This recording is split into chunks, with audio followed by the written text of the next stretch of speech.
수사를 안 하고 있던 게 이상한 겁니다. 결국 검찰에서 역대급 반란이 터졌습니다. 윤석열과 김건희, 이제는 또 무슨 변명으로 빠져나갈 겁니까? 민주당뿐만 아니라 조국 대표까지 가세하면서 이제는 완전히 탄핵으로 민심이 모아졌다는 목소리가 나옵니다. 이번에 끌어내리지 못하면 남은 3년 동안 대한민국의 미래는 없습니다. 오늘도 구독, 좋아요와 함께 정치사수 시작해 보겠습니다. 김건희 여사의 명품 가방 수수 의혹을 수사하고 있는 검찰이 최재형 목사와 직접 연락해 일정을 조율한 대통령실 행정관을 조사한 것으로 확인됐습니다. 앞서 최 목사 민원 협의를 담당한 대통령실 직원도 조사한 바 있습니다. 핵심 참고인들 조사를 끝낸 검찰은 이달 중 김 여사를 상대로 명품 가방 수수 의혹과 함께 도이치모터스 주가 조작 의혹을 동시에 조사한다는 방침입니다. 7일 취재 결과 서울중앙지검 형사일부는 지난 3일 유아무개 대통령실 행정관을 대면 조사했는데요. 코바나 컨텐츠 직원 출신인 유 행정관은 2022년 9월 김 여사와 최 목사와의 만남 일정을 조율한 당사자입니다. 검찰은 유 행정관으로부터 최 목사와 나눈 문자 메시지 전체를 확보했습니다. 유 행정관은 최 목사가 김 여사에게 명품 가방 사진을 보내며 접견을 요청하자 2022년 9월 12일 최 목사에게 여사님께서 잠깐 뵐 수 있는 시간을 내보시겠다고 한다. 언제쯤 방문 예정이시냐는 메시지를 보냈습니다. 이후 유 행정관은 수요일 오후면 좋을 것 같다며 최 목사에게 만남 날짜를 전달했고 김 여사와 최 목사의 만남은 같은 해 9월 13일 수요일에 이뤄졌습니다. 검찰은 김 여사 쪽으로부터 대부분의 증거를 이미 제출 형태로 입수한 것으로 확인됐습니다. 특히 검찰은 9월 13일 당시 나 이외에도 여러 명이 선물이 담긴 쇼핑백을 들고 여사를 접견했다는 취지의 최 목사 주장과 관련한 증거도 김 여사 쪽에 요청했습니다. 이에 김 여사 쪽은 당시 코바나 컨텐츠 사무실 밖에서 대기한 사람들은 대통령실 직원들로 쇼핑백 안에 담긴 것은 부속실 보고서였다고 소명했다고 합니다. 이 밖에도 검찰은 김 여사와 최 목사가 나눈 카카오톡 메시지 전체와 아크로비스타 출입 명단 등을 확보한 상태입니다. 검찰 수사팀은 지난 6월 19일 대통령실 관계자를 처음 불러 조사한 데 이어 이번 조사로 소위 여사팀에 대한 조사를 마쳤습니다. 앞서 김창준 전 미국 연방하원 의원의 배우자를 조사하는 등 최 목사의 청탁 경위와 성사 여부도 확인했습니다. 김 여사 직접 조사만 남은 셈입니다. 검찰은 이달 중 김 여사를 대상으로 명품 가방 수수 의혹뿐 아니라 서울중앙지검 반부패의부가 수사 중인 도이치모터스 주가 조작 의혹을 동시 조사한다는 계획입니다. 한 검찰 관계자는 현실적으로 현직 대통령의 배우자를 2번 부르는 게 쉽겠냐고 말했습니다. 이원석 검찰총장은 자신의 임기가 오는 9월까지지만 후보추천위원회가 최근 구성된 만큼 후임자 인선이 마무리되기 전 김 여사 관련 수사를 마무리하겠다는 의지를 피력한 것으로 알려졌습니다. 이 총장은 지난 5일 김 여사 수사에 대해 우리 법 앞에 성역도 예외도 특혜도 없다며 원칙론을 거듭 강조했습니다.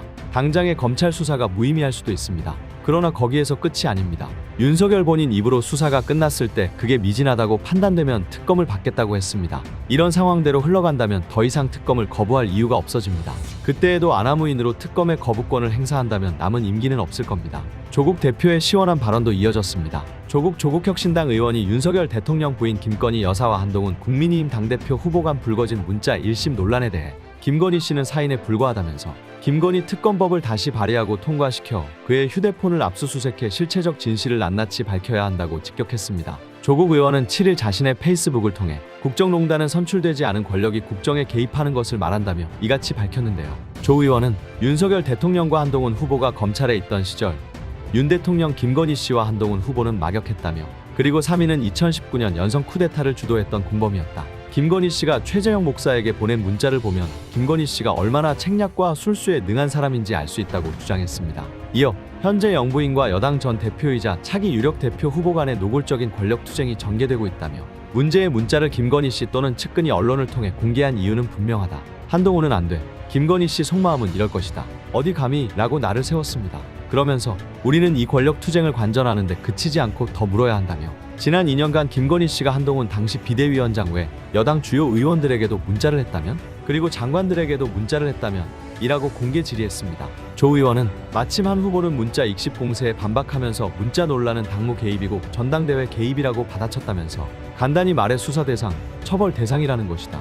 박근혜 전 대통령은 당무 개입으로 윤 대통령 한 후보에게 기소돼 처벌됐다고 덧붙였습니다. 이날 나경원 국민의힘 당대표 후보는 김건희 여사 문자 1심 논란을 둘러싼 원희룡 후보와 한 후보 간 공방에 대해 패배 브라더스의 진풍경이라면서 이래서 그들은 총선을 졌던 것이라고 비판했습니다. 지난 총선에서 당 비상대책위원장을 지낸 한 후보와 인천 계양을 지역구에 출마했던 원 후보가 총선에서 모두 졌다는 점을 꼬집은 것으로 해석됩니다. 나경원 후보는 한 후보를 겨냥해 어설프게 공식 비공식 따지다 우리 당원과 국민 총선 후보가 그토록 바랐던 김 여사 사과의 기회마저 날린 무책임한 아마추어라고 직격했습니다. 원 후보를 향해선 이 와중에 지긋지긋한 줄 세우기나 하면서 오히려 역풍이나 불게 만드는 무모한 아바타라고 대립각을 세웠습니다. 대통령실은 한동훈 국민의힘 당대표 후보의 김건희 여사 문자 무시 논란과 관련해 대통령실을 선거에 끌어들이는 일이 없도록 해달라고 밝혔습니다. 대통령실 고위 관계자는 7일 기자들에게 대통령실은 국민의힘 전당대회 선거 과정에서 일체 개입 관여를 하지 않았고 앞으로도 그럴 것이라며